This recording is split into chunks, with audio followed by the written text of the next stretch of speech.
411쪽입니다. 사무엘상 2장 29절이 되겠습니다.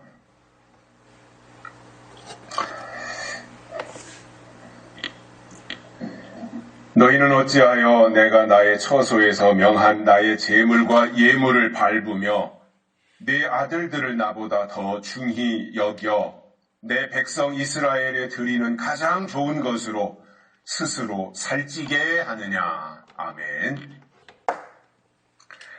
한 주간 동안 건강히 평안히 잘 지내셨습니까? 오늘 또 좋은 날씨를 주신 하나님께 영광을 돌려드립니다.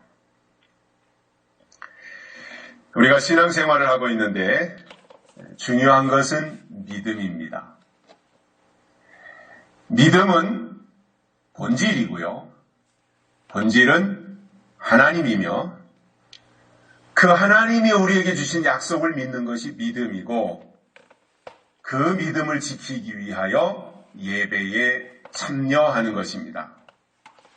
그런 의미에서 교회는 목적이 아니라 수단이고 이 교회라는 수단을 통해서 하나님이라고 하는 목적을 성취하도록 만들어주는 기관인 것입니다.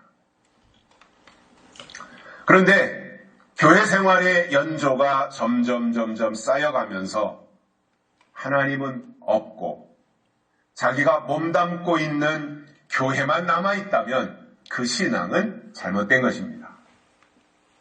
교회는 하나님이 목적이 되어야 돼요. 하나님을 내 목표를 달성하기 위한 수단으로 전락시키는 순간 그 신앙은 잘못 가는 것입니다. 우리가 신앙생활을 이 땅에 살아있는 날 동안 유지하면서 가장 중시해야 될 것이 있다면 하나님을 수단으로 삼지 말고 하나님을 우리의 목적으로 삼아야 된다는 사실인 것입니다. 그래서 교회라고 하는 것은 하나님을 목적으로 삼고 본질을 지키면서 그 교회에 소속한 지체들의 믿음을 키워줄 때 의미가 있지만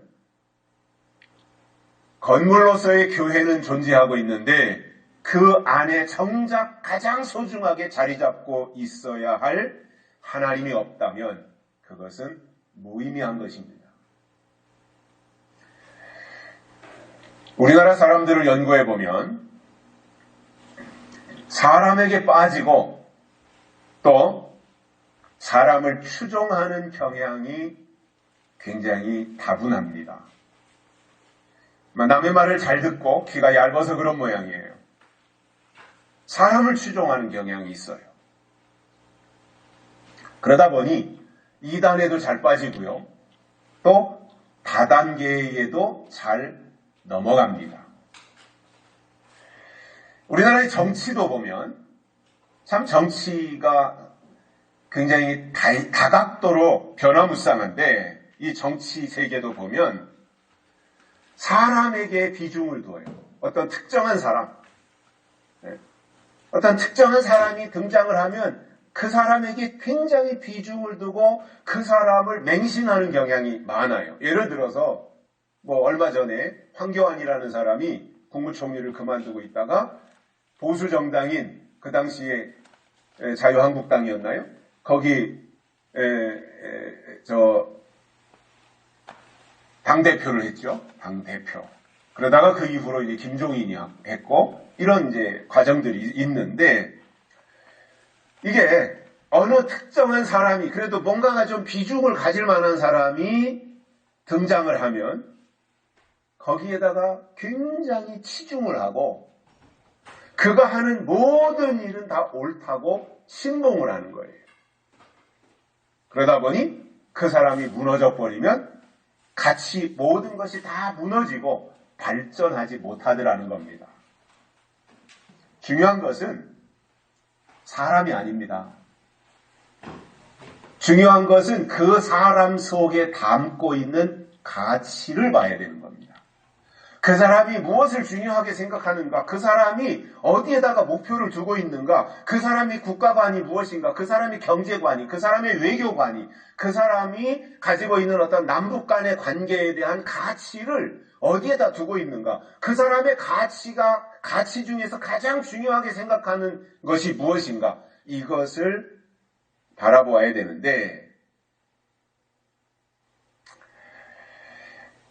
그렇지 않아요, 우리나라는. 그래서 그 사람이 주장하는 가치가 옳을 때, 그리고 그것이 합당할 때, 그 가치에 나도 공감하고 그 사람의 가치가 나의 가치와 통하니까 거기에 지지를 하면서 같이 협조해야 되는데, 그러한 지성이나 사고 체계를 갖추지 못하다 보니까 정치인만 쫓아다니는 현상을 보여주더라는 겁니다. 여러분, 우리가 생각할 수 있는 것이 있잖아요. 사람은 다 거기서 거기에요. 그리고 사람은 절대로 믿음의 대상이 아니에요. 100점짜리 없어요, 사람은. 60점 막 얻으면 잘 얻는 거예요, 사람은. 물론 누구나가 장점도 있고 단점이 다 있습니다. 그런데 어떤 사람들은 그 사람의 단점만 보는 사람이 있고 단점만 꼬투리 잡고 지적하는 사람이 있는가 하면 어떤 사람은 이제 장점만 보고 따르는 사람이 있는데, 사실 제가 이렇게 인생을 64년 동안 살아오면서 내린 결론이 있습니다. 뭐냐면 누구나 다 단점보다는 장점이 많다라는 거예요. 그렇다면 우리가 장점을 보려고 해야 되잖아요. 그런데 어떻게 하든지 단점을 보고 꼬투리 잡으려고 하는 사람들도 참 많아요. 여러분, 하나님이요, 우리의 장점을 보시고 우리를 구원하시고 우리를 부르셔서 일을 맡기는 거지, 하나님이 우리의 단점을 보신다면 부르심을 받은 사람 아무도 없어요. 그렇다면 우리도 하나님의 사람이라면 사람을 볼 때 장점을 보고 가야 되잖아요.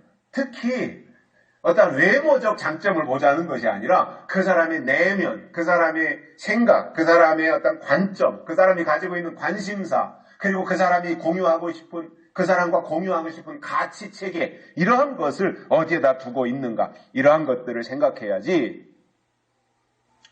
어떤 사람이 좀 유별나 보이면 그 사람에게 얽매이고 추종하다가 같이 망하는 경우들이 다반사였습니다. 여러분, 지금 우리가 살고 있는 이 세상을 보면 디지털 시대를 이미 넘어서 AI 또는 알파고가 등장하는 시대를 우리가 살고 있습니다. 대단한 시대, 정말 놀라운 시대를 우리가 살고 있어요.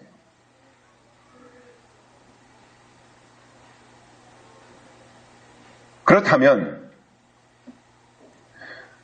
이 첨단 시대를 치닫고 있는 세상에서 우리가 지금 같이 신앙을 공유하면서 살아가고 있다면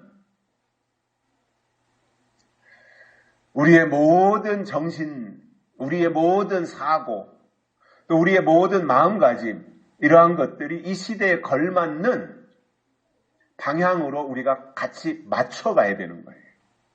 그런데 세상은 이렇게 첨단 시대로 치닫고 있는데 사람들의 사고는 여전히 아날로그에 머물러 있는 겁니다. 과거적 사고방식에 머물러 있는 거예요. 그러니 묵은 생각으로 시대를 지배할 수 있습니까? 과거에 머물러 있는 생각을 가지고, 그 정신을 가지고 시대를 변화시킬 수 있습니까?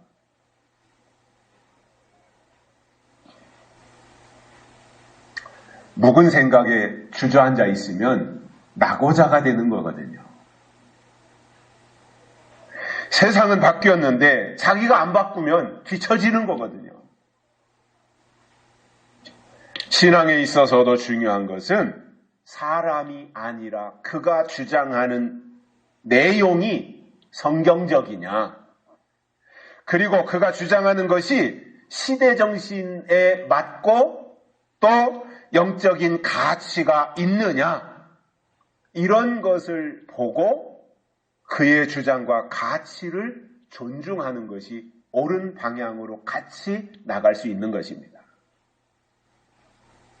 그래서 올바른 신앙은 사람을 쫓아가는 것이 아니라 성경과 가치를 소중하게 여기고 가치 중심으로 협력하며 방향을 거기에다가 정하고 나아가야 된다는 거예요. 근데 대개 보면 특히 문제가 있는 집단이나 단체들을 보면 사람에게 아주 고꾸라져 있습니다.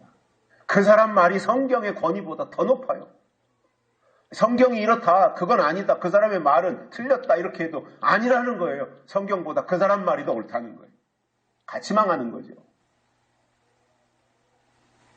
제가 왜 이런 말씀을 드리느냐 하면 오늘 본문에서 읽었다시피 늙은 엘리 제사장 속에는 하나님의 뜻이나 하나님의 계획 그리고 하나님이 주신 가치가 없었다는 거예요. 이미 엘리 속에는 그런 것들을 다 상실하고 말았던 거예요. 한마디로 엘리가 목표의식을 잃어버렸는데 어떻게 지도자의 자리를 지켜나가겠냐는 거예요. 그것도 이스라엘의 최고의 제사장이었잖아요. 사사였고 선지자였고 이러한 위치에서 어떻게 목표의식을 상실한 자가 백성들을 이끌고 방향을 제시하면서 새로운 세계를 개척해 나갈 수가 있겠냐는 거예요. 그래서 오늘은 본문을 통해서 왜 엘리 제사장이 실패할 수밖에 없었는가? 그 이유가 무엇인지에 대해서 세 가지를 깨닫고 은혜를 받겠습니다. 첫째로 재물과 예물을 밟았습니다. 하나님을 아무것도 모르는 이방인들이 이렇게 했다면 모르니까 그럴 수 있다고 이해를 할 수 있지만 하나님의 일을 감당하는 최고의 제사장이 이렇게 했다고 하는 것은 도무지 이해할 수 없는 일입니다. 여기서 재물이나 예물은 하나님께 드리는 거예요. 오직 그것은 하나님 거다 그 말이에요. 그런데 그 재물과 예물을 밟은 것은 하나님을 무시한 처사이고 하나님을 짓밟은 것과 동일한 것입니다. 자, 그러면 우리가 구약 성경에서도 알 수 있듯이 하나님께 드리는 재물의 특징이 있습니다. 그 대표적인 것이 뭐냐면 구별된 것이어야 된다는 거예요. 그래서 최상의 것, 구별된, 솎아내고 골라내서 최상의 것을 하나님께 드려야 되는데 시간이 지나면서 그들 속에 자연스럽게 싹튼 것이 있습니다. 백성들 속에. 무엇이 싹텄느냐면은 우리들이 재물을 가져다가 제사장에게 갖다가 드리면 제사장은 그 자리에서 재물의 머리에다가 안수하고 목을 따서 피를 빼고 그리고 가죽을 벗기고 각을 떠서 번제단에 올려놓고 불태워서 하나님께 번제로 드리더라 이거예요. 가만히 생각해보니까 몇 번 반복하다가 가만히 생각해보니까 아니 우리가 가지고 가봤자 그 자리에서 뭐 금방 잡아가지고 다 불태워 드리는데 굳이 비싼 값을 주고 좋은 재물, 최상급 재물을 가지고 갈 필요가 있느냐. 어차피 잡아 죽이는데 그냥 좀 문제가 있는 거, 저렴한 거, 귀가 삐뚤어진 거, 귀가 짝짝이라든가 아니면 절뚝발이라든가 이런 것들 사다가 싸게 드리면 똑같지 않느냐. 어차피 불태워서 연기를 하나님께 올려드리는 건데 이렇게 생각하면서 서서히 그렇게 변질되다 보니 재물에 대한 사람들의 생각이 변하다 보니까 제사가 그때부터 형식에 치우치는 거예요. 구별이 없어졌어요. 거룩이 없어졌어요. 형식화된 거예요. 그러니까 그 다음으로 뭐예요? 제사를 왜 하나님께 드려야 되는지에 대한 정신과 목적도 상실하고 말았던 것입니다. 그래서 제물이나 예물은 하나님께 드리는 것인데 그것을 짓밟은 것은 제물을 받으시는 하나님을 짓밟은 것과 동일한 것입니다. 하나님의 백성들에게 요구한 것은 최상급이었다는 거예요. 저 여담이지만 이 이야기를 한 가지 하고 가고 싶은 것이 있는데, 그게 뭐냐면, 제가 어렸을 때 초등학교 다니고 할 때, 주일학교 갈 때는 어머니가 이제 헌금하라고 주시잖아요. 그때는 1원짜리 지폐가 있었고 5원짜리, 10원짜리 지폐가 있을 때예요. 근데 어머니가 헌금하라고 주시면 어머니는 그 참 장점이 있는 게 뭐냐면, 하나님께 드리는 헌금은 새 돈이어야 된다 이거예요. 돈의 가치의 문제가 아니라 뭐 구겨졌다 그래서 하나님이 안 받으시고 새 돈이라서 하나님이 받으시고 그런 게 아니라, 어머니 마음속에 자리 잡고 있는 어떤 정성, 하나님께는 제일 좋고 깨끗한 걸 드려야 된다고 하는 그 마음가짐. 그래서 어머니가 주시는 헌금은 한번 접지도 않은 것, 그대로 펴진 것, 아주 새 돈, 그것을 헌금하라고 주셨고, 그래서 어머니가 어디 가서 장을 본다든가 하다가 거스름돈으로 받으면 새 돈 있잖아요. 그것은 그대로 뒀다가 헌금하는 데에다가 사용하셨던 그 어머니의 그 참 마음이 기억이 납니다. 결국 재물이나 헌금이나 하나님이 받으시는 것은 뭐예요? 그거 재물을 통해서, 헌금을 통해서 그 마음을 받으시는 거잖아요. 그렇다면 거기에서 하나님이 원하시는 것이 무엇이냐가 제사 드리는 자들의 마음속에 담겨 있어야 된다는 겁니다.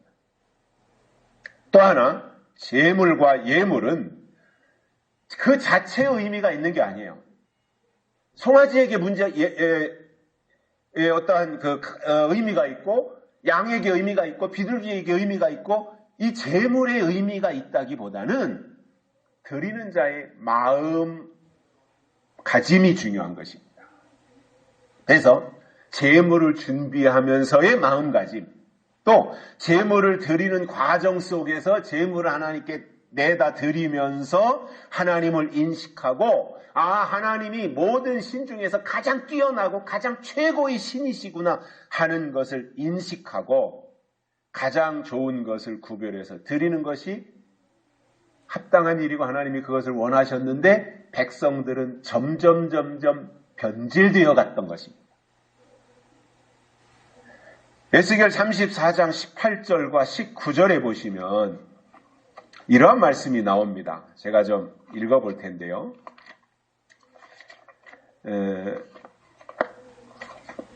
에스겔 34장 18절과 19절에서 이렇게 말씀합니다. 너희가 좋은 꼴 먹은 것을 작은 일로 여기느냐? 어찌하여 남은 꼴을 발로 밟았느냐? 너희가 맑은 물 마신 것을 작은 일로 여기느냐? 어찌하여 남은 물을 발로 더럽혔느냐?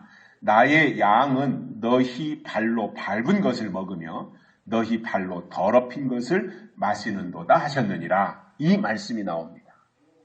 아주 가슴 아픈 말씀이에요. 그러면 이 말씀은 에스겔 당시에 이스라엘의 목자들에게 하신 말씀이에요. 목자들의 생활이 이랬다는 거죠. 남은 꼴을 짓밟고 남은 물을 발로 더럽혀서 하나님 편에 속해 있는 하나님의 양들은 짓밟고 더럽혀진 꼴과 물을 양식으로 먹어야 했었다, 그 말입니다. 그러면서 목자들을 에스겔 선지자를 통해서 책망하시는 것이 뭐예요? 왜 남은 꼴을 그대로 놔둬야지, 남은 물을 그대로 놔둬야지, 왜 짓밟느냐, 왜 무시하느냐, 그 말씀을 하고 계신 거거든요. 지금도 마찬가지예요. 성경은 때를 따라주시는 남은 양식이 있기 때문에 하나님께 속한 남은 신앙인들이라면 남은 양식을 잘 먹을 수 있도록 공급해야 되는데 무시하고 짓밟아 버렸다는 책망인 것입니다. 여러분, 성경을 보면 하나님이 마지막 때 제공해 주시는 말씀이 요한계시록이에요. 그 요한계시록이 마지막 때 하나님께 가려는 사람들이 먹고 마셔야 될 양식이고 생수라는 거예요. 그게 남은 꼴이에요. 그런데 요즘 교회들이 계시록을 체계적으로 공부하느냐 말입니다. 오히려 계시록을 말하면 색안경을 쓰고 보는 경향이 있어요. 이것은 무엇과 같으냐면 마치 외눈박이 원숭이들이 사는 곳에 두 눈 가진 원숭이가 갔더니 외눈 가진 원숭이가 두 눈 가진 원숭이를 향해서 저 병신 왔다고, 저 병신을 보라고 이렇게 놀려댔다는 말처럼 비정상들이 정상을 향해서 비정상이라고 흉보는 꼴과 똑같다는 거예요. 제가 분명히 말씀드리고 싶은 것은 시한부 종말론식으로 계시록 하면 절대 안 되고요. 날짜 말하는. 계시록을 하면서 날짜를 말하는 순간 그 시한부 종말론이에요. 그래서 계시록을 말하면서 시한부 종말론으로 가서는 절대 안 되고, 또 이단과 사이비들 식으로 교주를 세워놓고 어떤 특정한 인물을 떠받드는 식으로 재림예수라고 한다든가 두증인이라고 한다든가 이런 식으로 말하면서 호도하는, 선동하는 이러한 것은 당연히 배척해야 되지만, 성경적인 계시록을 읽고 듣고 지키는 것은 당연한 겁니다. 마지막 때를 살고 있는 성도들에게 계시록은 당연한 양식이고 이것이 남은 꼴인 것입니다. 오히려 예수님이 이 땅에 다시 오실 때가 점점 가까워지고 있는데 계시록에 대해서 묵비권을 행사해요. 그리고 계시록의 내용에 대해서 설교하지 않는다면 그 사람들은 다 외눈박이 원숭이에 불과한 겁니다. 자기밖에 못 보는 거예요. 한 눈으로. 그만큼 시야가 좁고 그만큼 어떤 판단력이라든가 경계하는 능력이라든가 이런 것들이 다 부족한 거지요. 그런데 그것이 마치 자기가 최고인 양, 자기가 옳은 것처럼 외눈박이 주제에 그렇게 편협된 사고방식을 가지고 있다는 것은 문제가 그만큼 심각하다는 거죠. 성경은 오히려 우리에게 그런 말씀을 합니다. 단단한 식물을 먹어야 된다. 그리고 선악을 분별해야 된다. 그러기 위해서 영적으로 장성해야 된다. 그래서 설교에서 묵은 누룩을 제해버려야 되고 무교병을 먹어야, 누룩이 들어가지 아니한 무교병을 먹어야 그가 장성해서 골리앗 앞에 다윗처럼 주눅들지 아니하고 끝까지 싸워서 이길 수 있는 것입니다. 그래서 남은 양식은 짓밟을 것이 아니라 오히려 그것을 먹어야 성장할 수 있다는 거죠. 두 번째로는 아들들을 하나님보다 더 사랑했다라는 겁니다. 동물이나 사람이나 똑같이 부모가 자식을 사랑하는 것은 당연한 거지요. 애미가 새끼 사랑한 거 마땅한 거지요, 그거는. 왜냐하면 하나님이 그렇게 창조하신 그건 천륜인 겁니다. 그런데 여기서 말씀하는 것은 자식을 사랑하지 말라는 것이 아니라 방법에 있어서 엘리는 아들들이 뭔가 잘못할 때 그거에 대해서 그냥 다시는 재발하지 않도록 단호한 조치를 취했어야 되는데 그냥 지나가는 말로 가볍게 말했고, 또 두 아들들은 아버지는 늘 그냥 저런 식으로 그냥 지나가는 말로 하지 뭐 혼낸다든가 아니면 회초리를 때린다든가 이런 것들은 없으니까 그냥 아버지를 만만하게 보고는 아버지가 하는 말을 무시하고 가볍게 지나갔던 겁니다.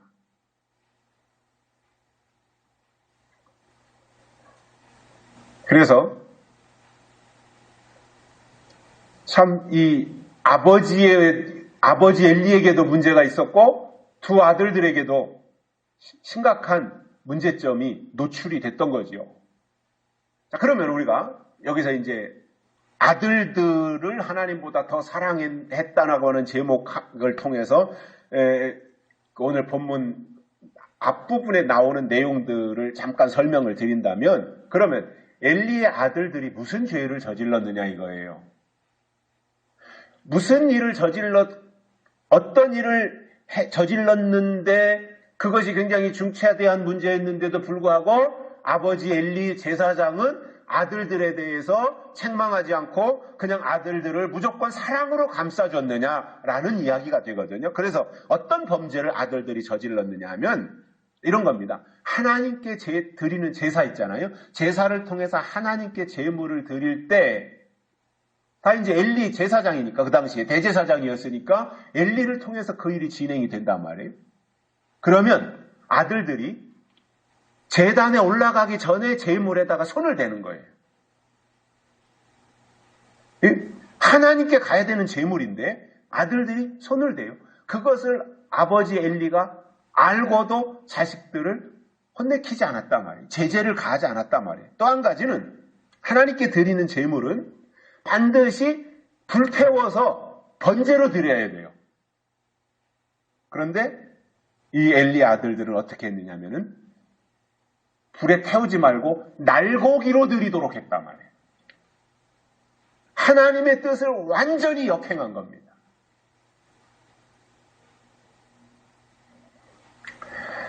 사무엘상 2장 12절에 보시면 이러한 말씀이 나옵니다. 엘리 아들들은 불량자라 여호와를 알지 아니하더라.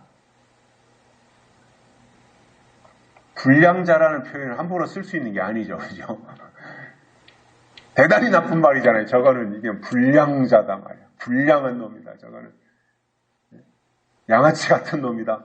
이런 이제 표현을 담고 있을 텐데, 자, 이 정도라면, 평가가 이 정도로 자식들에 대해서 나왔다면 아버지 엘리 부모는 자식을 예뻐만 할 것이 아니라 제재를 가해야지요. 그리고 고치도록 아주 따끔하게 해야죠. 그래가지고 막 완전히 그 버릇을 다 고치도록 해서 정상적인 생활을 할 수 있도록 만들어야 되는 것이 아버지의 역할이었을 것입니다. 특히 제사장이었으니까 아버지가 하나님께 드리는 제사 문제에 있어서는 정한 규정대로 철저하게 했어야 됩니다. 그런데 엘리는 그러지 않았다는 것을 우리가 성경을 통해서 발견을 하게 됩니다. 마치 민수기 3장에선가 나오는 아론의 아들, 네 아들 중에서 두 아들 나답과 아비후가 다른 불로 제사를 드리다가 죽는 장면이 나옵니다.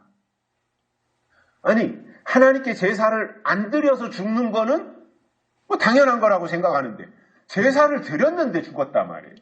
이건 도대체 무슨 일이냐라고 생각할 수 있는 부분입니다. 이게 무슨 말이냐면 하나님은 어떤 사람이 제사를 드리는 데 있어서 그 제사를 드리는 형식보다 더 중요하게 보시는 것이 있는데 그것이 뭐냐면은 그 제사가 하나님이 주신 명령대로 하느냐? 여기에 달려있다는 거예요. 그 제사가 하나님의 방식대로 드리느냐 지금? 하나님의 요구대로 드리느냐? 이것을 하나님이 보고 계시다라는 거예요. 근데 나답과 아비후라고 하는 사람은 자기 편리한 대로 자기 마음대로 드리기만 하면 하나님은 그것을 환장하면서 받으시는 줄로 착각을 했던 겁니다. 여러분, 하나님은 하나님이 정한 규칙대로 해야 받으시는 거예요. 어린 양을 잡아서 드려라 했을 때는 어린 양 잡아 드리면 하나님이 그걸 받으시고 어린 양을 제물로 바쳤으니 하나님이 어린 양의 죽음, 어린 양에다가 그 사람의 모든 죄를 다 전가시켜서 어린 양의 죽음으로 이 사람의 죄를 사해줬던 거예요. 이게 구약의 제도예요. 제사의 제도예요. 그러다 신약이 되면서는 하나님이 바꾸시죠. 법을. 이제는 예수 믿어야 된다. 예수 십자가의 보혈의 공로여야 된다라고 하나님이 바꾸셨으니 바꾸시면 바꾼 것을 우리가 알고 따라가야 되는 거예요. 그런데 무슨 소리냐? 어린 양 잡아드리면 되지. 무슨 예수 믿어야 되느냐? 예수의 피가 무슨 보혈이냐? 이렇게 생각한다면 그것은 잘못된 생각일 수밖에 없다는 거예요. 그래서 제사는 반드시 하나님이 받으시도록 그리고 하나님이 인정하시도록 드려야 하기 때문에 하나님의 뜻을 우선 알아야 됩니다. 아, 하나님의 뜻이 이렇구나. 하나님의 계획이 하나님이 원하시는 것이 이거구나. 그러니까 이렇게 제사를 드려야 되는구나. 이렇게 가야 된다라는 겁니다. 구약의 제사가 신약에 와서 예배로 바뀝니다. 예배는 하나님이 받으시는 예배를 드려야 되는데 이 예배가 성립되기 위한 핵심이 신령과 진정이라는 거예요. 그래서 신약에서는 신령, 영적으로 해야 되고 진정, 진리로 해야 된다는 거예요. 영과 진리로 해야 하나님이 그것을 받으시는데 이 두 가지가 예배 속에서 결여된다면 영도 없고 진리도 없다면 그것은 다른 불로 드리는 것과 같고 우상을 섬기는 것과 다를 바가 없다는 겁니다. 히브리 민족이 모세를 쫓아서 출애굽하고 광야에 나왔으면 끝까지 모세를 의지하고 하나님을 기대하면서 순간순간 하나님의 인도하심에 대한 기대와 감사가 있었어야 합니다. 그러나 시내 광야에서 모세가 계명을 받으러 시내산으로 올라갔어요. 40일 동안 금식기도 하면서. 그때 백성들이 한 일이 뭐냐면 금부치를 걷어가지고 금송아지를 만들어서 금송아지를 섬겼던 겁니다. 그것을 산에서 내려와 본 모세의 마음속에 울분이 치솟았겠죠. 이럴 수가 있는가? 거룩한 분노가 치솟아 올랐겠죠.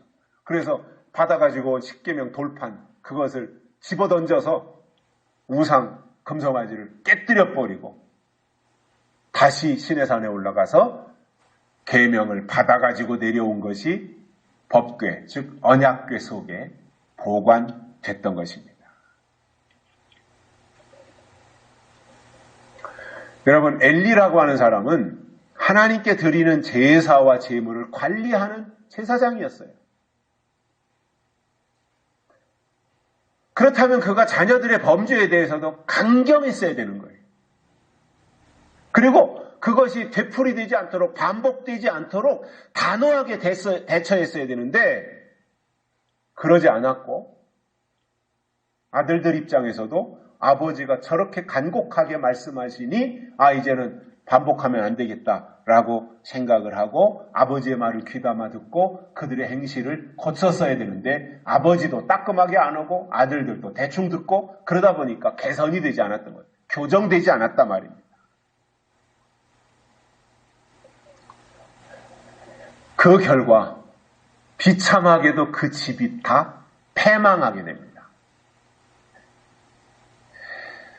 자, 블레셋이라는 군대가 이방 군대가 어느 날 이스라엘을 쳐들어와서 전쟁이 벌어졌어요. 그때 엘리의 두 아들 홈니와 비느하스도 전쟁터에 싸우러 나갔습니다. 그런데 그만 그 전쟁에서 이스라엘이 대패를 합니다. 그래서 법궤를 빼앗겨요. 그리고 엘리의 두 아들 홈니와 비느하스가 전사를 합니다. 그러므로 사무엘상 2장 34절에서 두 아들이 한날 죽으리라고 하는 성경의 예언을 하나님이 이루신 겁니다. 두 아들이 전쟁터에 나가서 죽었어요. 그 소식을 이제 아버지인 엘리가 전해 듣고는 의자에 앉았다가 뒤로 그냥 그 소식에 쇼크를 먹어가지고 뒤로 넘어져서 목이 부러져서 죽었어요. 엘리가. 그리고 엘리의 작은 며느리 비느하스의 부인인 이 며느리가 남편이 전쟁터에 나갔다가 전사했다는 말을 듣고는 임신 중이었었는데 아직 해산할 때는 해산 딸은 아니었지만 임신 중이었는데 남편이 죽었다는 말에 놀래가지고 갑자기 해산해가지고는 조산을 한 거죠. 갑자기 조산을 해가지고 아들을 낳았어요. 근데 그 낳은 아들을 이름을 이가봇 이렇게 졌어요. 그 며느리가.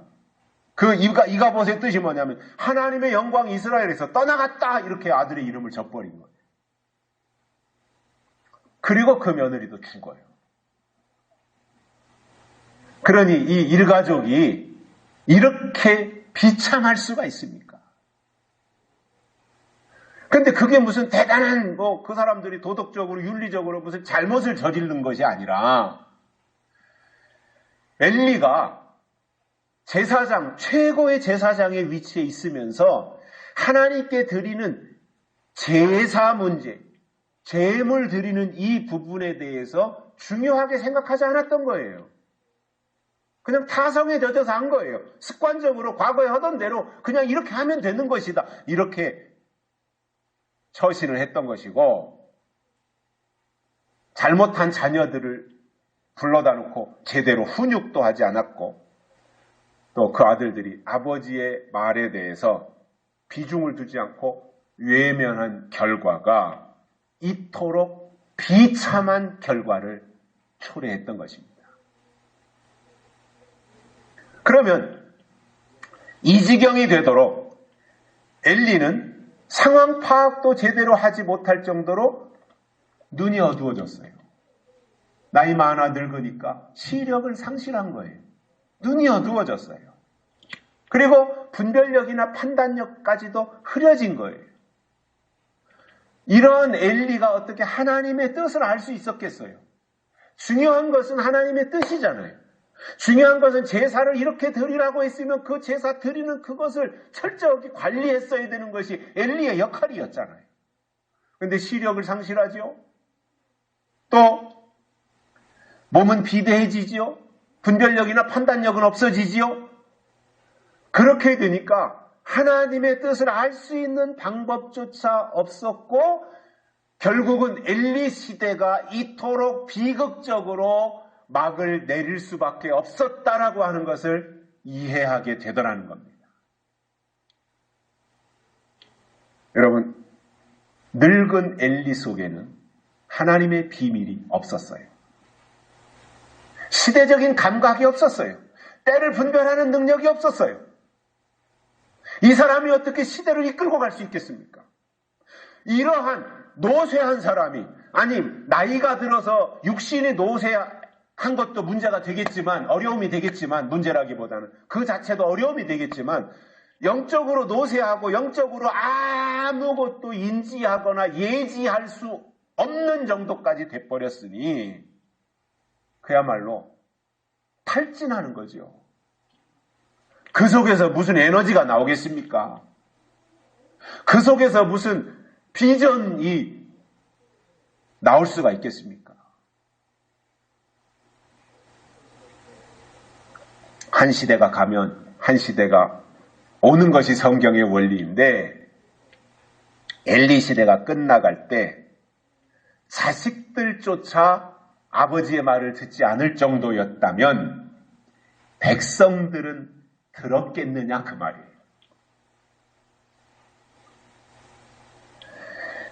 여러분, 시대가 바뀔 때는 하나님의 뜻이 어디에 있는지를 파악해서 그분의 뜻을 따라가야 하는데, 뜻이 어디에 있는지도 모르고 또 지도자인 엘리 속에 하나님의 뜻이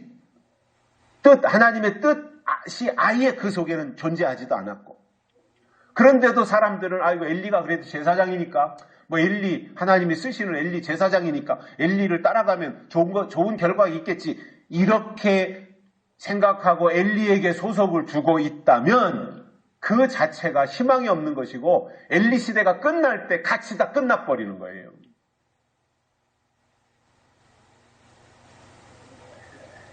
세 번째로는 하나님께 드린 제물로 엘리는 자기의 몸을 살찌웠다 이겁니다.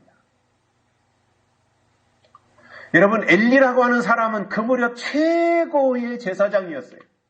이스라엘의 최고의 위치에 올라가 있던 사람이에요.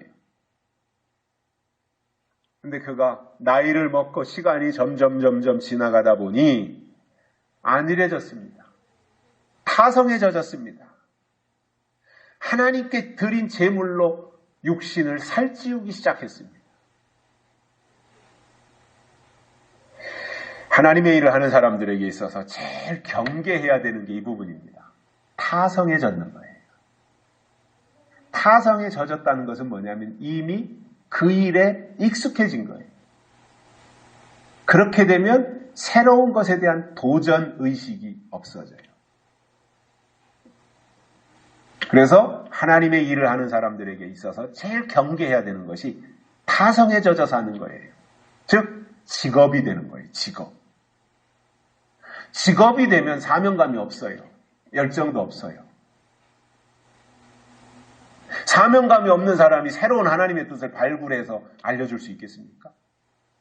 사명감이 없는 사람이 시대가 어떻게 흘러가고 있는지 말해주겠습니까? 그게 그 사람이 직업이 됐는데, 직업인 사람이 직업을 유지하기 위해서 또 더 이것을 보편화시키기 위해서 활동하고 일할 뿐이지, 사람들의 영혼을, 또 그들 속에 하나님의 뜻이 무엇인지를, 그리고 잘못할 때 뭔가 하나님의 뜻에서 이탈되어질 때 그들을 책망하면서 뭔가 하나님의 선하시고 기뻐하시고 온전하신 뜻이 무엇인지 알도록 깨우치는 역할을 하겠냐 말이에요. 직업인 사람이 그렇게 하겠냐 말이에요.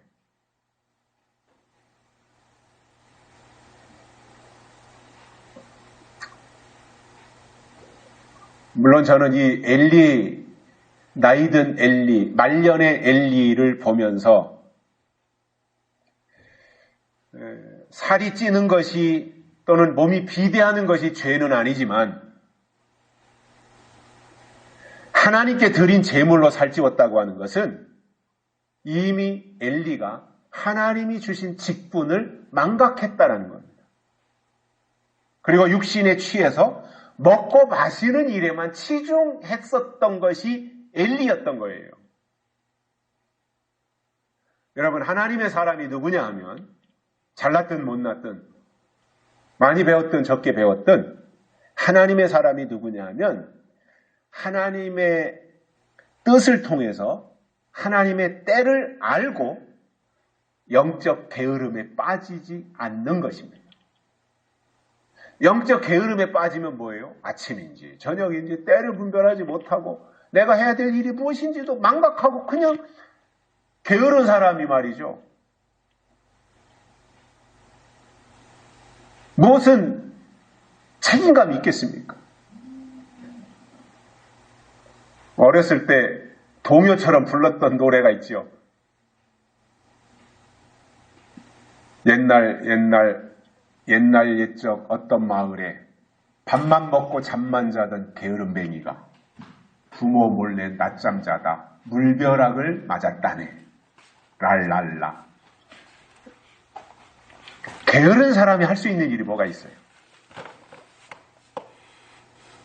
그 사람이 무슨 감각이 있겠습니까? 도전의식이 있겠습니까? 뭔가 긴박성을 가지고 있겠습니까? 무슨 분별력이 있겠습니까? 게으른 사람은 그냥 자기 일신 하나 편한 거 그것만 생각하고 사는 사람인 거예요. 동물 중에서 제일 느린 동물 있죠. 늘보. 한 발 떼놓는 것도 느리 나무에 올라가서 열매 따먹는데 이게 급한 게 없어요. 서두르는 게 없어요. 그냥 느리 가서 열매 하나 만나면 따먹고 그 자리에서 퍼질러서 또 낮잠이나 실컷 자고. 우리가 하나님의 사람으로 세월을 아끼라 그랬잖아요. 바울이. 세월을 아끼라. 때가 악하니라. 정말 우리가 남은 시간 얼마 남았는지 우린 몰라요. 그죠? 그러나 여러 가지 상황들을 볼 때 예수님이 오실 때가 굉장히 가깝다라고 하는 것을 우리가 인지하고 있는 거예요. 모든 현상들을 보면서 마태복음 24장에다가 적용시켜 볼 때도 그렇고 계시록에다가 갖다 대입해 봐도 그렇고 이건 예수님이 이 땅에 오실 시간이 점점 가까이 오고 있다라고 하는 것을 우리가 인식할 수 있어요. 그렇다면 영적 게으름을 부려도 안 되고 육신적으로도 물론 부지런히 열심히 살아야 되고 때를 분별해야 되고 이 땅에서도 내가 해야 될 역할을 충실하게 감당해야 되고. 제일 한심한 사람들이 누구냐면, 예수님이 오실 때가 다 됐으니까 돈도 벌지 말고 장사도 때리치고 학교도 다니지 말고 그냥 열심히 그냥 이 예수님이 다시 오시는 이 일 여기 쫓아다니면서 맞이할 준비나 해라. 이렇게 주장하는 사람도 정신병자고, 그 말을 듣고 거기에다가 장사 다 그냥 그 잘 되던 장사, 목 좋은 장사 권리금만 해도 수억 원을 받을 수 있는 거 권리금도 안 받고 그냥 전세 보증금이나 빼가지고 거저주고 이렇게 해서 어떤 주장을 쫓아간다면, 그렇게 등신 같은 어리석은 자가 어디 있습니까? 나중에 가서 후회한들 되돌릴 수 없잖아요. 그렇게 가면 안 된단 말이에요. 그래서 영적으로 게을러도 안 되지만 영적으로 이상한 방향으로 치우쳐서 가는 것도 문제가 되는 거예요. 관리를 못 하잖아요. 자기 관리도 못하고 재산 관리도 못하고 가정 관리도 못하고 모든 것에 대해서 짜임새 있게 안 되잖아요. 그게 영광이 되겠습니까? 하나님께? 누구를 위한 거예요, 도대체 그런 게? 목적이 과연 어디에 있는 것인가? 이런 것들에 대해서 우리가 심각하게 생각해 볼 시점이 된 거지요. 하나님의 종이라면 더 큰 하나님의 뜻을 바라봐야 돼요. 그리고 더 깊은 하나님의 비밀을 알기 위해서 하나님께 매달려야 자신도 살고 다른 사람도 살릴 수 있어요. 그런데 엘리 제사장을 보면 엘리에게서는 그것이 전혀 없어요. 물론 과거에는 있었겠죠. 젊었을 때는 있었겠죠. 그러니까 나이 들면서 그것이 다 사라졌고, 하나님께 드린, 사람들이 갖다가 하나님께 드린 제물을 가져다가 살이 쪘고 육신이 비대해졌던 겁니다. 그게 문제가 아니라 살이 쪘고 육신이 비대해졌어도 그 속에 영적인 것이 있었다면 그것으로 자기의 사명을 다할 수 있는데, 육신은 그렇게 키우고 육신은 돌봤으면서 영적인 것이 엘리 속에 전혀 없었다는 게 문제가 되는 거예요.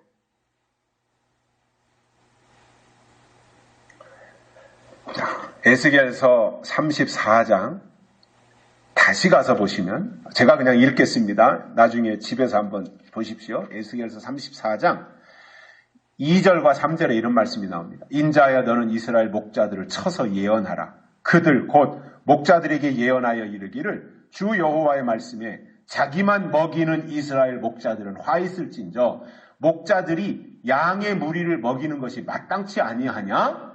너희가 살찐 양을 잡아 그 기름을 먹으며 그 털을 입되 양의 무리는 먹이지 아니하는도다. 이스라엘의 목자들이 이랬다는 거예요. 엘리도 여기에 해당된다 그 말이에요. 지금 그러면 이 엘리 제사장은 오늘 이 시대에 하나님의 뜻이 무엇인지 알지 못하고 옛날 것에만 사로잡혀 있는 교권주의자이고 묵은 종교 지도자들을 의미하는데, 이런 엘리 같은 종들에게서는 절대로 새로운 것이 나오지 않습니다. 요즘 우리나라 정치 지형도 보면 세대교체라는 말이 나오고 있습니다. 좋은 말입니다. 세대교체.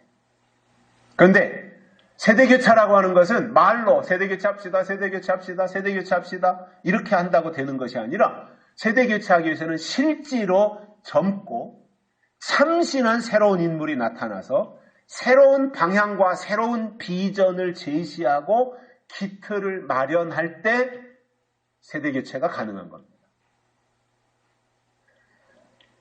엊그저께 국민의힘에서 이준석이라고 하는 36살밖에 되지 않는 젊고 똑똑하며 참신한 청년을 당대표로 선출을 했습니다. 그동안의 정당 역사를 통틀어서 이것은 매우 이례적이고 파격적인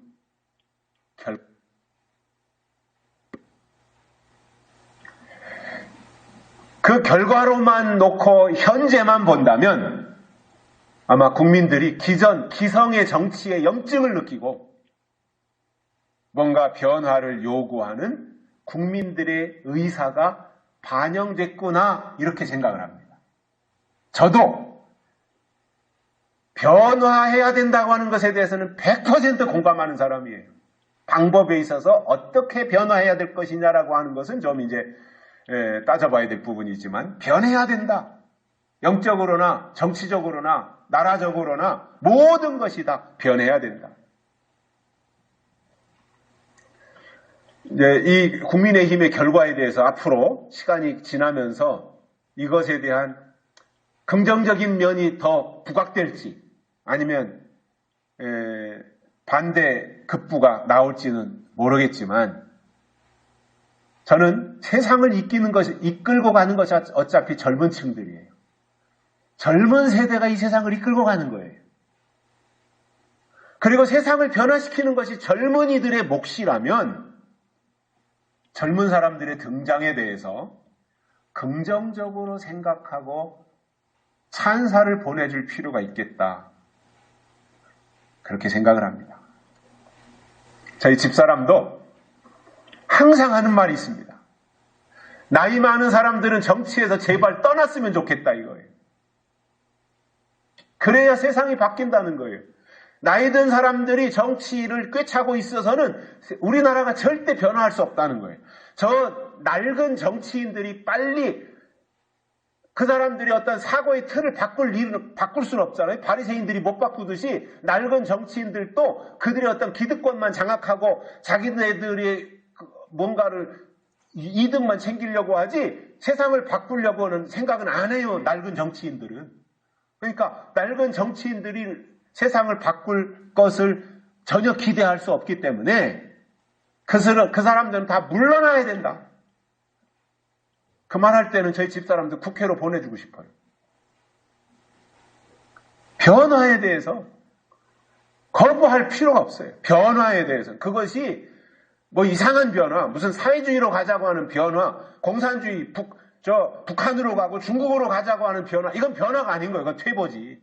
그것은 우리가 철저하게 막아야 되지만 긍정적인 변화, 자유민주주의를 지키면서 선진국으로 나가고 미국과 가까워지고 저 유럽의 잘 사는 나라와 가까워지면서 그들을 모방하고 그들의 것을 접목해서 현재 2021년도보다 2023년도가 더 좋은 나라를 만들고 발전시켜 나가기 위한 변화에 앞장설 필요가 있다.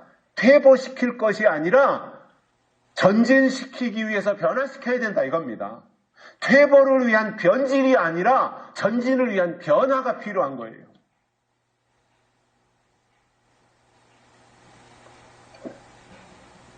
그래서 이번 국민의힘의 선택이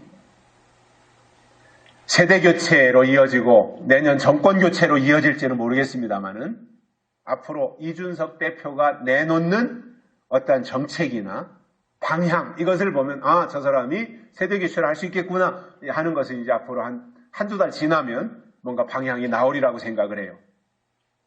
저는 이번 이 돌풍을 보면서 이왕의 젊은 사람이 등장하는 것이라면 국회의원도 우리나라의 다른 선거는 다 3번 이상 못해요.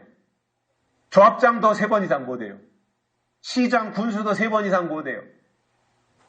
도지사도 3번 이상 못해요. 우리나라의 모든 선출직은 3번 이상 못해요. 그런데 유일하게 국회의원은 제한이 없어요. 6번, 7번, 8번, 9번까지 한 사람도 있어요. 우리나라에. 그러면 9선을 했다면 4년씩 9선했다면 36년을 했다는 거예요. 그 사람이 도대체 한 일이 뭐 있습니까? 그냥 그 자리만 꿰차고 앉아서 뭘 했겠어요. 노후해가지고 노세한 생각 가지고 사회를 변화시키고 사회의 긍정적인 역할을 할 수 있겠냐 말이에요. 참신한 사고가 역할을 하는 거지 노쇠한 생각이 그 일을 할 수는 없는 거거든요. 그래서 이왕에 젊은 사람들의 등장하기 시작했으니 국회의원도 6선, 7선 이렇게 가지 못하도록 다른 선거처럼 3선으로 딱 제한시켜버렸으면 좋겠어요.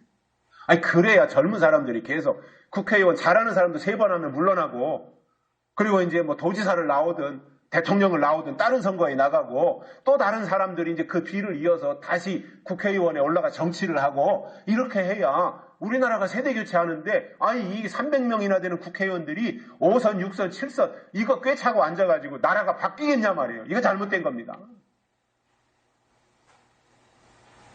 저는 제가 이준석 당대표, 새로 된 당대표를 만날 기회가 있다면 저는 이 얘기 꼭 해줄 거예요.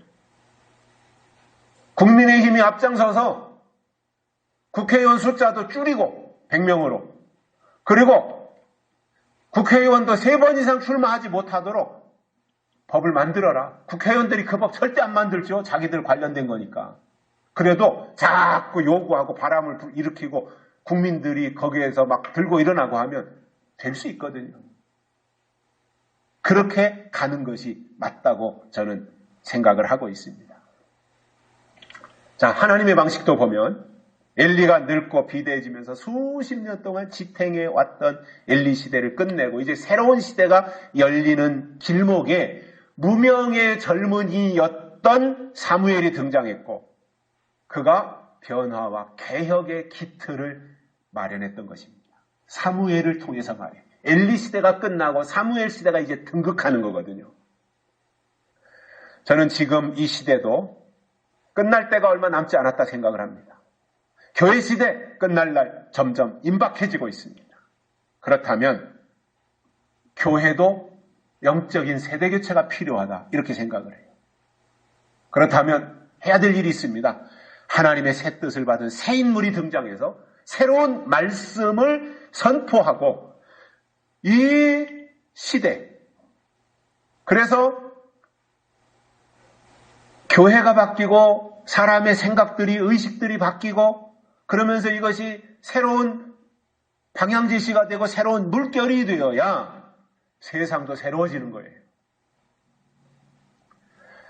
구약이 끝나고 신약이 시작될 때 그 당시 기득권이었던 바리새인들은 자기들이 그동안 지켜왔던 권리를 지키려고만 했어요. 사수하려고만 했지 새로운 것에 대해서는 전혀 관심이 없었습니다.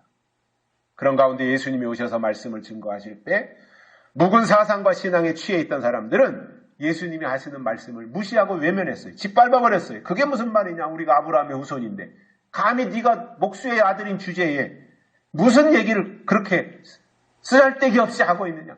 예수님이 하시는 말씀을 다 무시했던 거예요. 그런데 예수님이 누구예요? 분명 하나님의 아들로 오셨어요. 그리고 예수님이 지금 하늘의 말씀을 하시는 거예요. 바리새인들은 지금 백성들에게 땅의 말을 하고 있는 거예요. 그런데 하늘의 말과 땅의 말, 예수님의 말씀과 바리새인들의 말을 들으면서 분별할 줄 몰랐던 거예요. 자, 그러면 그 당시에 구약에 충실했던 사람들은 바리새인들이었고요. 바리새인들은 율법주의자들이에요. 그러면 율법도 성경이에요. 그 당시에 예수님 초림 당시에 율법 구약 성경이에요. 그것을 가지고 그들은 충실하게 지켰던 사람이에요. 그런데 예수님이 오셔서 그들을 지적하고 책망하셨어요. 회칠한 무덤이라 그랬고 독사의 자식들이라 그랬어요. 왜냐하면 예수님이 중요하게 생각하신 것은 그 속에 하나님의 뜻과 하나님의 약속이 담겨 있어야 되는데 그것이 없었기 때문이에요. 그런 가운데서 이런 일들이 벌어집니다. 마가복음 1장 27절에 보면 다 이렇게 묵은 생각에 사로잡혀 있는데 예수님의 말씀을 듣고 깜짝 놀란 소수의 몇몇 사람들이 다 놀라 서로 자기들끼리 이르되 이 어찌미뇨 권세 있는 새 교훈이로다. 예수님의 설교를 그 사람들은 들은 거예요. 귀로만 들은 것이 아니라 마음으로 온 거예요. 그 예수님의 설교가. 그래서 바리새인들이 다 예수님이 증거하는 말씀을 무시할 때 깜짝 놀라며 반응하는 소수의 사람들이 있었다 이겁니다. 여러분, 지금도 권세 있는 새 교훈이 나타나야 하고, 그때는 바리새인들처럼 외면하고 무시하고 짓밟을 것이 아니라 그 교훈을 들을 줄 알고, 아, 이것은 권세 있는 새 교훈이다. 아, 이것은 계시록에서 증거하고 있는 새 언약이구나. 새 말씀이구나. 예언의 말씀이구나. 이렇게 반응하는 사람들이 있어야 되고, 들을 줄 아는 사람들이 있어야 새 시대에 정착할 수 있는 것입니다. 결론으로 하나님이 기름 부어 세우신 엘리 제사장의 실패를 보면서 하나님의 요구나 아니면 하나님이 주신 것을 짓밟고 무시하면 엘리처럼 된다 이겁니다. 엘리가 무슨 그 당시에 세상 법적으로 잘못한 거 없지만 하나님과 관련되어진 이 중차대한 부분에서 제사와 제물 문제를 소홀히 한 것 때문에 망했고, 지금 교회를 맡고 있는 설교자들이나 신앙인들에게도 이 내용은 똑같이 적용될 것입니다. 우리는 하나님의 뜻에 민감해야 되고 하나님의 명령에 민첩해서 엘리처럼 되지 말고 하나님 앞에서 간직할 것을 간직하고 승리하는 신앙생활 하시기를 주의 이름으로 축복합니다. 살아계신 하나님 아버지 감사합니다. 오늘 또 우리를 불러주시어 하나님의 말씀을 듣게 해주셔서 감사를 드립니다.